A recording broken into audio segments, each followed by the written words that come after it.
Banane, la spécificité. Après, j'ai dit la plus vieille, il n'y avait plus personne. J'ai dit celle qui est la plus proche de la couleur. Donc voilà, c'est une tradition, il faut qu'on la mette en Martinique, cette cloche. Merci d'être venu. Ici, ça s'appelle le Marquis. Le Marquis, c'est ceux qui connaissent un peu le jazz, c'est un hommage à un type qui s'appelle Alexis Corner, qui a formé un club de jazz. Et cette pièce s'appelle ici au Marquis, et c'est comme ça que je présente ce lieu. Enfin, nous sommes réunis au 29 Avenue Mirabeau pour mon loulou et Coralie. Mon loulou, c'est Jean-Régis. Tous mes enfants ont un surnom. Ils ne sont tous appelés que par leur surnom, par leur père. C'est eux qui sont à l'honneur aujourd'hui. C'est d'ailleurs eux qui seront au centre de la table. Bon. Mon loulou, après avoir revêtu sa tenue blanche, Nicolas t'a fait preuve de ta très grande confiance et t'a octroyé, malgré l'absence des gants blancs, qui sont à la Villa des Pachas. La Villa des Pachas, c'est notre maison en Martinique. Depuis juillet 2022, bien comme on l'attendait, t'a accordé un temps de fiançailles avec la merveilleuse Coralie. Nicolas, comme je te l'ai dit au téléphone, nous te remercions beaucoup pour la confiance que tu accordes à Jean-Régis. Nous te remercions 1000 fois. Alors, les fiançailles dans la tradition catholique, c'est le temps pendant lequel on fait mûrir son choix. Ce choix de l'un pour l'autre, il nous paraît évident, vous l'avez fait depuis longtemps, ça nous sautait tous aux yeux. Je pense à toi, Delphine, à toi, Nicolas, comme à nous.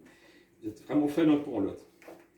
Alors, je vais raconter deux petites histoires, comment on a vécu ça. En août 2019, Coralie et Jean-Régis sont à Martinique.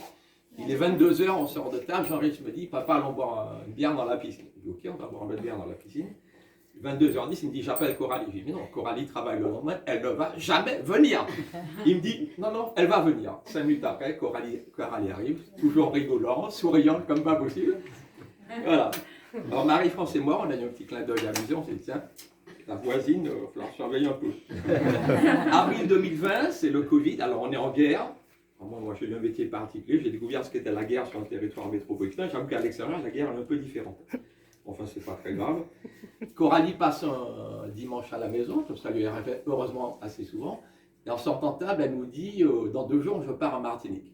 Et là, Jean-Régis me regarde, moi et Marie-France, et il dit, j'ai envie d'aller en Martinique, je crois que j'ai le Coralie virus.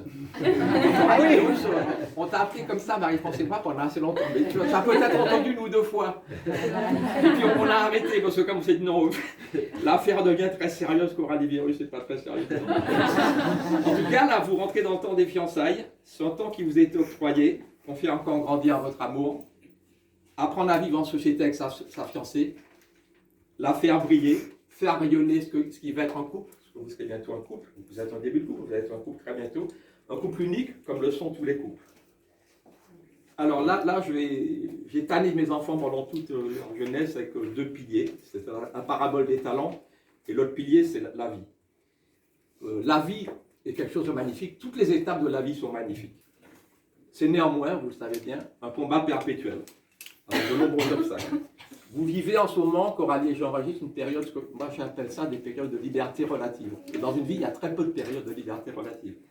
Je ne peux que vous conseiller de vous armer de concert pendant cette période de liberté relative, de vous armer psychologiquement et spirituellement. On n'a pas beaucoup d'espace de liberté dans une vie. Cette période pour vous est unique. Les fiançailles, c'est un temps merveilleux. C'est un temps très important que vous accordez pour bâtir les fondations de ce qui va être votre maison. Il a commencé avec cette bague que tu as fait faire de ton côté, comme un vrai monsieur. Ta visite à Nicolas, aux Grenadines, votre voyage à Minorque, remarquablement organisé, le oui commun, et la façon dont vous allez vivre les 14 mois qui vont venir, parce que vous allez apprendre à être en harmonie totale l'un avec l'autre.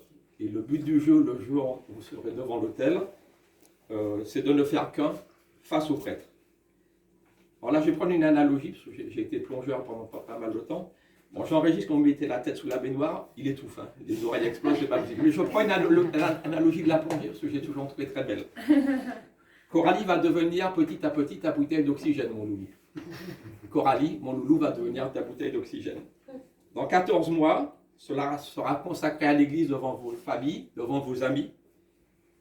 Et vous aurez un moment fondateur qui marquera votre union pour l'éternité. Vous serez mariés et femmes pour l'éternité. Alors, moi, je ne peux m'empêcher, parce que je mets toujours en avant la culture française, que je trouve extrêmement riche, ce qui est de façon assez bizarre, un peu contesté aujourd'hui, je ne peux m'empêcher de plonger dans cette immense culture qui rayonne depuis le XVIe siècle, et qui rayonne toujours aujourd'hui très fortement. Et dans mon portefeuille, j'ai eu pendant très longtemps un truc militaire qui s'appelle la prière du chef, c'est-à-dire le rôle d'un chef sur ses subordonnés. Et au dos de cette prière, j'avais une phrase de Paul Éluard qui m'a toujours marqué et qui, pour moi, résume bien la vie. Alors, je vais la lire, parce qu'il ne faut pas écorcher Paul Éluard. C'est à partir de toi que je dis oui au monde. C'est ce que vous êtes dit. Vive les fiancés. Bravo, bravo.